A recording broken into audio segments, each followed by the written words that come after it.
राधे राधे। कैसे हैं आप लोग? ईश्वर कृपा से आप सब अच्छे होंगे। ईश्वर सब पे कृपा बनाए रखे, सबका कल्याण करे। आज हम बताने जा रहे हैं श्रीमद् भगवत गीता का प्रथम अध्याय का वर्णन करने जा रहे हैं, जो कि हम संपूर्ण गीता आपको हिंदी में बताएंगे और जिससे कि आप लोग को अच्छे से समझ में आ जाए। चलिए अब गीता का वर्णन करते हैं। गीता जी का। धृतराष्ट्र बोले, हे संजय, धर्म भूमि कर्म क्षेत्र में एकत्रित युद्ध की इच्छा वाले मेरे और पांडु के पुत्रों ने क्या किया? संजय बोले, उस समय राजा दुर्योधन ने व्यूह रचना युक्त पांडवों की सेना को देखकर और द्रोणाचार्य के पास जाकर यह वचन कहा, हे आचार्य, आपके बुद्धिमान शिष्य द्रुपद पुत्र धृष्टद्युम्न द्वारा व्यूहाकार खड़ी की हुई पांडु पुत्रों की इस बड़ी भारी सेना को देखिए। इस सेना में बड़े बड़े धनुषों वाले और युद्ध में भीम और अर्जुन के समान शूरवीर सात्यकी और विराट तथा महारथी राजा द्रुपद, धृष्टकेतु और चेकितान तथा बलवान काशीराज पुरुजित, कुंतीभोज और मनुष्यों में श्रेष्ठ सैव्य पराक्रमी युधामन्यु और तथा बलवान उत्तमौजा सुभद्रा पुत्र अभिमन्यु एवं द्रौपदी के पांचों पुत्र, ये सभी महारथी हैं। हे ब्राह्मण श्रेष्ठ, अपने पक्ष में भी जो प्रधान हैं उनको आप समझ लीजिए। आपकी जानकारी के लिए मेरी सेना में जो सेनापति हैं उनको बतलाता हूँ। आप द्रोणाचार्य और पितामह भीष्म तथा कर्ण और संग्राम विजयी कृपाचार्य तथा वैसे ही अश्वत्थामा, विकर्ण और सोमदत्त का पुत्र भूरिश्रवा है और भी मेरे लिए जीवन की आशा त्याग देने वाले बहुत से शूरवीर अनेक प्रकार के शस्त्र अस्त्रों से सुसज्जित और सब के सब युद्ध में चतुर हैं। भीष्म पितामह द्वारा रक्षित हमारी वह सेना सब प्रकार से अजय है और भीम द्वारा रक्षित इन लोगों की यह सेना जीतने में सुगम है। इसलिए सब मोर्चों पर अपनी अपनी जगह स्थित रहते हुए आप लोग सभी निसंदेह भीष्म पितामह की ही सब ओर से रक्षा करें। कौरवों में वृद्ध बड़े प्रतापी पितामह भीष्म ने उस दुर्योधन के हृदय में हर्ष उत्पन्न करते हुए उच्च स्वर में सिंह की दहाड़ के समान गरज कर शंख बजाया। इसके पश्चात शंख और नगारे तथा ढोल मृदंग और नरसिंघे आदि बाजे एक साथ ही बज उठे। उनका वह शब्द बड़ा भयंकर हुआ। इसके अनंतर सफेद घोड़ों से युक्त उत्तम रथ में बैठे हुए श्री कृष्ण महाराज और अर्जुन ने भी अलौकिक शंख बजाए। श्री कृष्ण महाराज ने पांचजन नामक, अर्जुन ने देवदत्त नामक और भयानक कर्म वाले भीमसेन ने पांडुरक नामक महाशंख बजाया। कुंती पुत्र राजा युधिष्ठिर ने अनंत विजय नामक और नकुल और सहदेव ने सुघोष और मणिपुष्प नामक शंख बजाए। श्रेष्ठ धनु वाले काशीराज और महारथी शिखंडी एवं धृष्टद्युम्न और राजा विराट और अजय सात्यकी, राजा द्रुपद और द्रौपदी के पांचों पुत्र और बड़ी भुजा वाले सुभद्रा पुत्र अभिमन्यु, इन सभी ने हे राजन सब ओर से अलग अलग शंख बजाए और उन भयानक शब्द से आकाश और पृथ्वी को भी गूंजाते हुए धातराष्ट्रों के अर्थात आपके पक्ष वालों के हृदय में विदीर्ण कर दिए।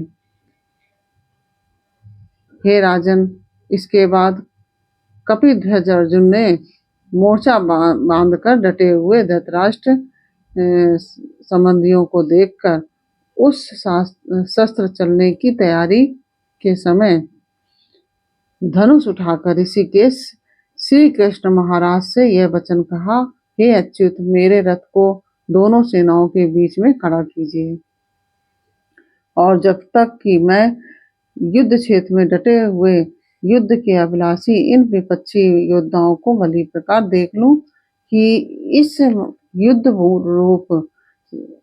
युद्ध रूप व्यापार में मुझे किन किन के साथ युद्ध करना योग्य है, तब तक उसे खड़ा रखिए। दुर्योधन का युद्ध में हित चाहने वाले जो ये राजा लोग इस सेना में आए हैं, इन युद्ध करने वालों को मैं देखूंगा। संजय बोले, हे धृतराष्ट्र, अर्जुन द्वारा इस प्रकार कहे हुए महाराज श्री कृष्णचंद्र ने दोनों सेनाओं के बीच में भीष्म और द्रोणाचार्य के सामने तथा संपूर्ण राजाओं के सामने उत्तम रथ को खड़ा करके इस प्रकार कहा कि हे पार्थ, युद्ध के लिए जुटे हुए इन कौरवों को देख। इसके बाद प्रथापुत्र अर्जुन ने उन दोनों ही सेनाओं में स्थित ताऊ चाचों को, दादा परदादों को, गुरुओं को, मामाओं को, भाइयों को, पुत्रों को, पौत्रों को तथा मित्रों को, असुरों को और सुहृदयों को भी देखा और उन उपस्थित संपूर्ण बंधुओं को देखकर वे कुंती पुत्र अर्जुन अत्यंत करुणा से युक्त होकर शोक करते हुए यह वचन बोले। अर्जुन बोले, हे कृष्ण, युद्ध क्षेत्र में डटे हुए युद्ध के अभिलाषी उस स्वजन समुदाय को देख मेरे अंग शिथिल हुए जा रहे हैं और मुख सूखा जा रहा है और मेरे शरीर में कंप और रोमांच हो रहा है। हाथ से गांडीव धनुष गिर रहा है और त्वचा भी बहुत जल रही है और मेरा मन भ्रमित सा हो रहा है, इसलिए मैं खड़ा रहने में भी समर्थ नहीं हूँ। हे केशव, मैं लक्षणों को भी विपरीत ही देख रहा हूँ तथा युद्ध में स्वजन समुदायों को मारकर कल्याण भी नहीं देखता। हे कृष्ण, मैं ना तो विजय चाहता हूँ और ना राज्य तथा सुखों को ही। हे गोविंद, हमें ऐसे राज्य से क्या प्रयोजन है अथवा ऐसे भोगों से और जीवन से भी क्या लाभ है। हमें जिनके लिए राजभोग और सुख आदि अभिष्ट है, वे ही ये सब धन और जीवन की आशा को त्याग कर युद्ध में खड़े हैं। गुरुजन, ताऊ चाचे, लड़के और उसी प्रकार दादे मामे, ससुर पौत्र साले तथा और भी संबंधी लोग हैं। हे मधुसूदन, मुझे मारने पर भी अथवा तीनों लोकों के राज्य के लिए भी मैं इन सबको मारना नहीं चाहता, फिर पृथ्वी के लिए तो कहना ही क्या है। हे जनार्दन, धृतराष्ट्र के पुत्रों को मारकर हमें क्या प्रसन्नता होगी। इन आतताइयों को मारकर तो हमें पाप ही लगेगा। अतएव हे माधव, अपने ही बांधव धृतराष्ट्र के पुत्रों को मारने के लिए हम योग्य नहीं हैं, क्योंकि अपने ही कुटुंब को मारकर हम कैसे सुखी होंगे। यद्यपि लोभ से भ्रष्टचित्त हुए ये लोग कुल के नाश से उत्पन्न दोष को और मित्रों से विरोध करने में पाप को नहीं देखते, तो भी हे जनार्दन, कुल के नाश से उत्पन्न दोष को जानने वाले हम लोगों को इस पाप से हटने के लिए क्यों नहीं विचार करना चाहिए। कुल के नाश से सनातन कुल धर्म नष्ट हो जाते हैं। धर्म के नाश हो जाने से संपूर्ण कुल में पाप भी बहुत फैल जाता है। हे कृष्ण, पाप के अधिक बढ़ जाने से कुल की स्त्रियां अत्यंत दूषित हो जाती हैं और हे वाष्णेय, स्त्रियों के दूषित हो जाने पर वर्ण संकर उत्पन्न होता है। वर्ण संकर कुल घातियों को और कुल को नरक में ले जाने के लिए ही होता है। लुप्त हुई पिंड और जल की क्रिया वाले अर्थात श्राद्ध और तर्पण से वंचित इनके पितर भी अधोगति को प्राप्त होते हैं। इनके पितर लोग भी अधोगति को प्राप्त होते हैं। इन वर्ण संकर कारक दोषों से कुल घातियों के सनातन कुल धर्म और जाति धर्म नष्ट हो जाते हैं। हे जनार्दन, जिनका कुल धर्म नष्ट हो गया है ऐसे मनुष्यों